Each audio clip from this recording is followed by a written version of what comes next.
Hey guys, gals, guitar players, lookers, and watchers, welcome back. I want to take a quick moment to explain how I understand guitar tablature.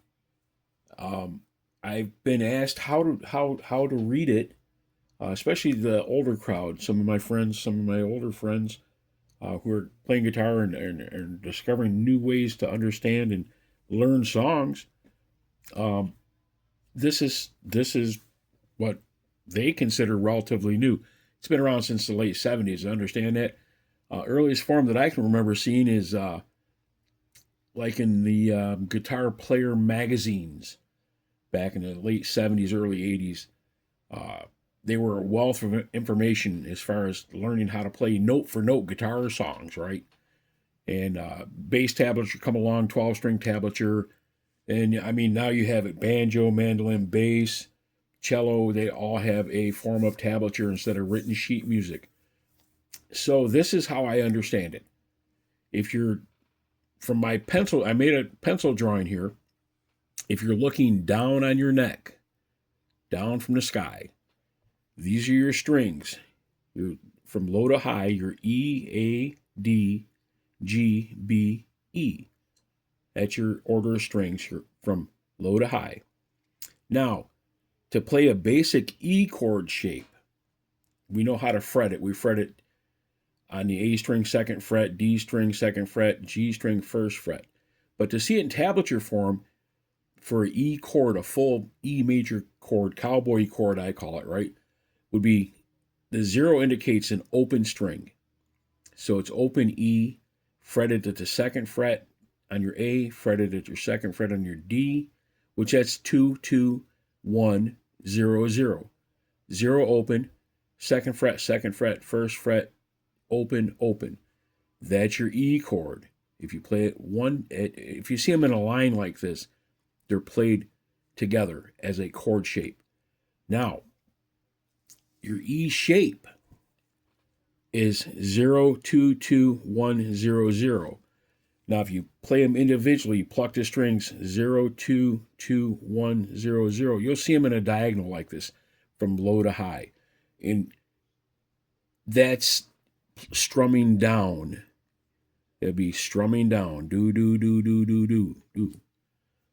That's how you E chord shape strumming down individual notes, time in between the notes.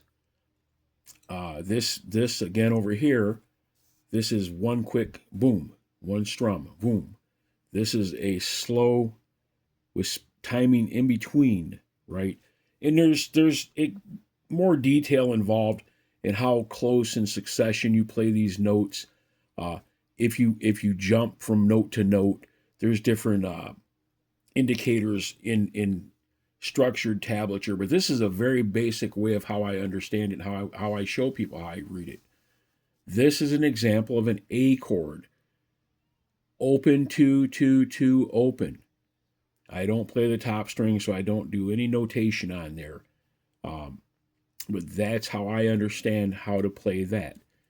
So that's how you would see tablature written, or how I see it, how I explain it to, and hopefully it's understandable enough where somebody can take something away from this.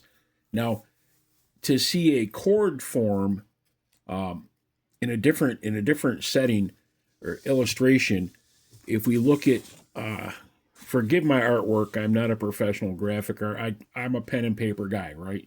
So to look at this would be your E chord, right? So this being indicating the nut of the guitar, this your first fret, this your second fret. Something like this you'd see in the old Mel Bay books, the old Mel Bay chord books, right? So, and you'd place on your A string for an E chord, you place on your A string second fret, D string second fret, G string first fret. So for sake of illustration, I put the markers in between the frets. But in real life, in real time, you want to put your finger as close to the fret as possible when you're fretting that position.